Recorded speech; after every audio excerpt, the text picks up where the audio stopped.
gusto saludarles. Bienvenidos a otra entrega más de esta sección que se llama Explorando la Fe.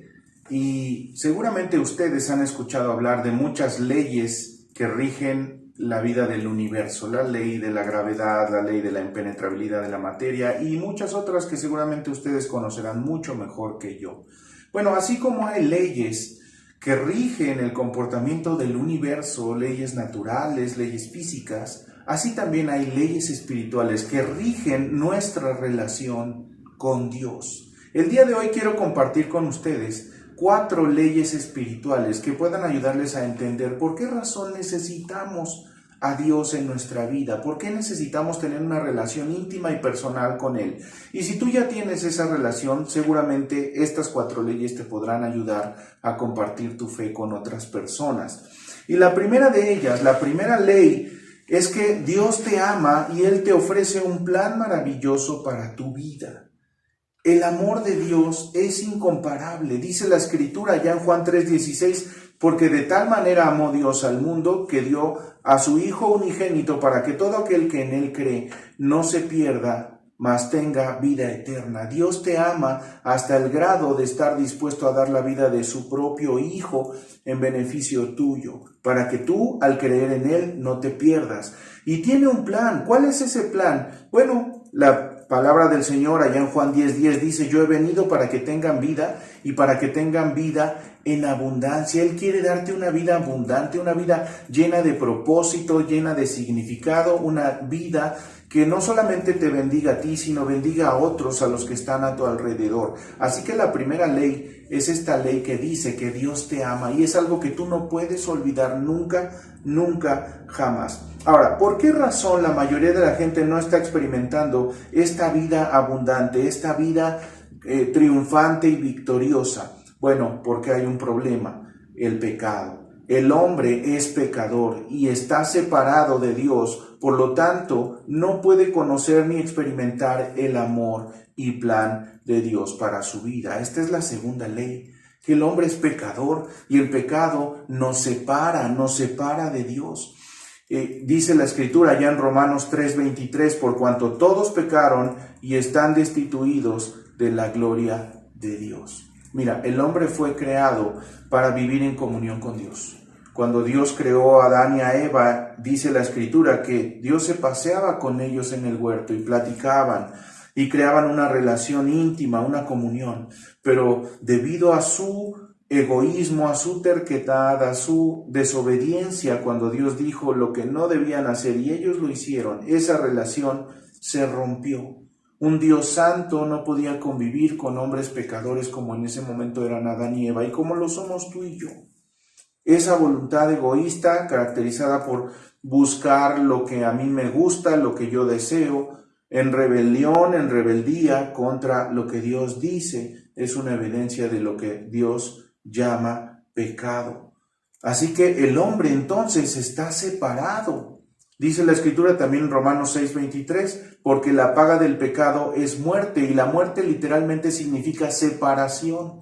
Estamos separados de Dios por el pecado que nos separa de Él. Entonces, Dios, que es santo, no puede convivir con un hombre pecador como soy yo. Y aquí es donde entra en juego la tercera ley, que explica la única manera en que podemos atravesar el abismo que nos separa de Dios. Y esa es que Jesucristo es la única provisión de Dios para nuestro pecado. Es decir, solo a través de Él puedes conocer a Dios personalmente y experimentar su amor y su plan para tu vida. ¿Qué significa esto? ¿Por qué razón Jesús es la única oportunidad que tenemos para acercarnos a Dios? Bueno, porque Él murió en nuestro lugar, en tu lugar y en el mío. Dice la Escritura en Romanos 5:8, mas Dios muestra su amor para con nosotros en que siendo aún pecadores, Cristo murió por nosotros. Y esto se llama gracia, porque no merecíamos que Él fuera a la cruz, porque Él no era pecador y nosotros sí. Los que merecían morir éramos tú y yo. Sin embargo, Él fue a la cruz para pagar el precio de nuestra libertad. Pero no solo murió. Si Él solo hubiera muerto, entonces no tendría sentido nada de esto. Además, Él resucitó de los muertos.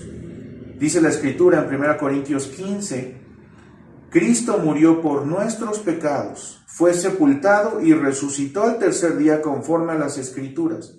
Apareció a Pedro y después a los 12, después apareció a más de 500. Hay evidencia bíblica y hay evidencia extra bíblica que indican que Jesús resucitó. Eso significa que Él está vivo. Y si Él está vivo, venció la muerte y venció el pecado para que tú y yo podamos tener esa vida triunfante y victoriosa de la que hablábamos hace un momento. Pero además, Él es el único camino a Dios. Al ser resucitado, al no tener pecado, al ser el sacrificio perfecto, Él es el único camino a Dios. Dice la Escritura en Juan 14.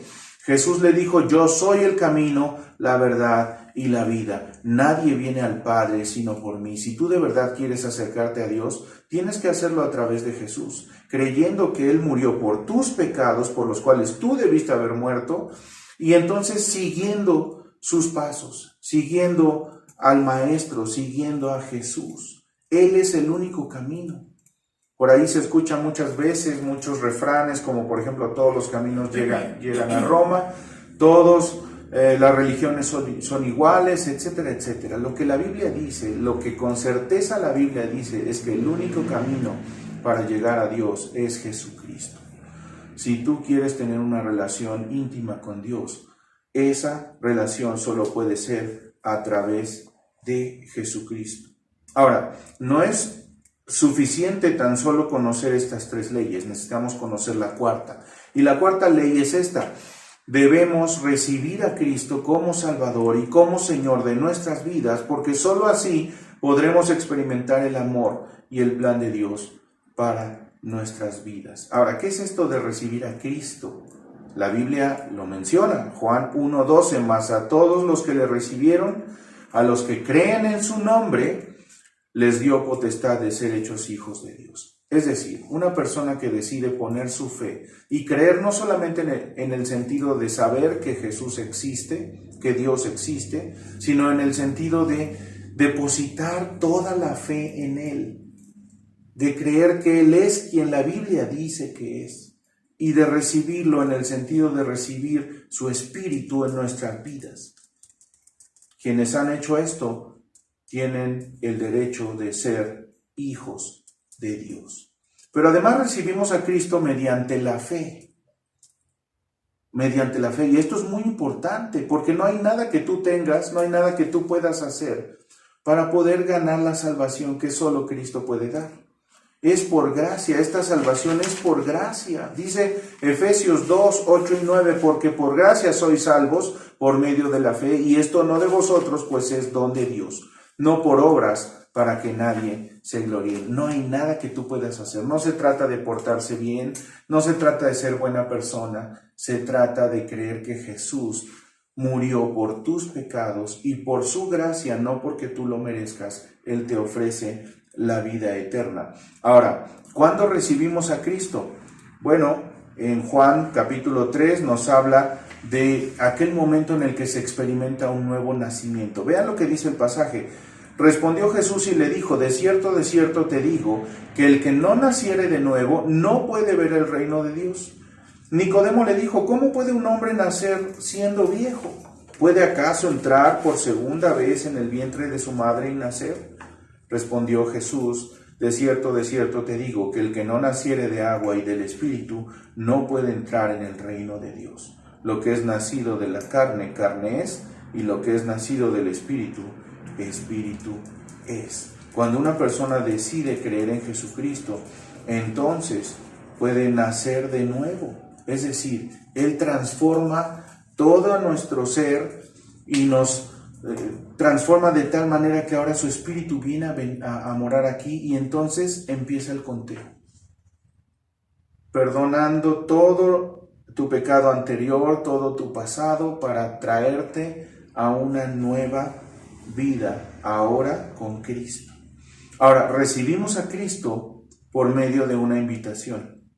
Apocalipsis 3:20 dice, he aquí yo estoy a la puerta y llamo. Si alguno oye mi voz y abre la puerta, entraré a él. Y déjame darte una buena noticia. yo puedo garantizarte que esta pandemia por la que estamos atravesando ahora es una invitación de Dios para acercarte a Él, para abrir la puerta. Es Dios diciéndote, yo sigo aquí con los brazos abiertos, dispuesto a tener una relación contigo. Así que lo único que tienes que hacer es abrir la puerta de tu corazón y decirle, Dios, te necesito conmigo. Creo que Jesús es el Hijo de Dios que vino a este mundo para vivir, morir y resucitar y de esa manera darme vida eterna y abundante. Y cuando eso pasa, entonces las cosas cambian. Ahora, recibir a Cristo significa volverse a Dios. Esto tiene que ver total y absolutamente con el arrepentimiento. ¿Qué es arrepentirse? Cambiar de dirección, cambiar del camino que yo llevaba. Fíjense lo que dice, volverse a Dios significa abandonar nuestra vida egocéntrica, confiando en Cristo para que venga a nuestra vida y nos perdone nuestros pecados. De esa manera podrá hacernos la clase de personas que Él quiere que seamos. El hecho de solo estar de acuerdo intelectualmente de que Jesucristo es el Hijo de Dios y que murió en la cruz por nuestros pecados no es suficiente, ni es suficiente el tener una experiencia emocional. Se recibe a Cristo por fe como un acto de nuestra voluntad. Así que cuando uno toma esa decisión, cuando uno se vuelve a Dios y decide caminar bajo sus estándares, bajo sus lineamientos, bajo su dirección, entonces esta vida ahora deja de estar dirigida por el yo.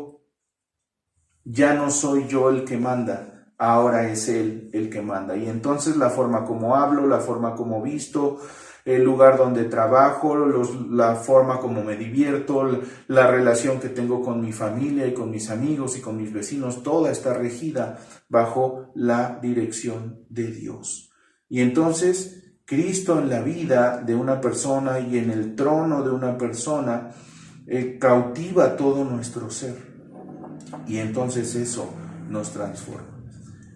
Para terminar, déjame explicarte qué puedes hacer con esta información, porque hay 4 leyes que ya hemos visto. Pero ahora, ¿qué hago?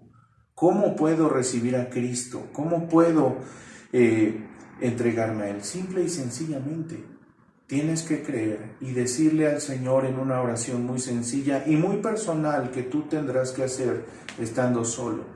Señor, decido creer que tú eres el Hijo de Dios, que vino a este mundo para vivir, morir y resucitar. Y me rindo a ti. Me arrepiento de mis pecados y decido caminar siguiendo tu dirección. Y cuando tú haces esto de todo corazón, entonces la vida cambia. Basta con una oración. Y orar no es otra cosa que hablar con Dios. No se trata de repetir las palabras que alguien ha dicho, no se trata de hacer absolutamente nada, sino de confiar que Jesucristo ha pagado el precio de tu salvación y de tu nueva vida. Espero que esto pueda bendecirles y ayudarles y nos vemos en la próxima. No olviden suscribirse.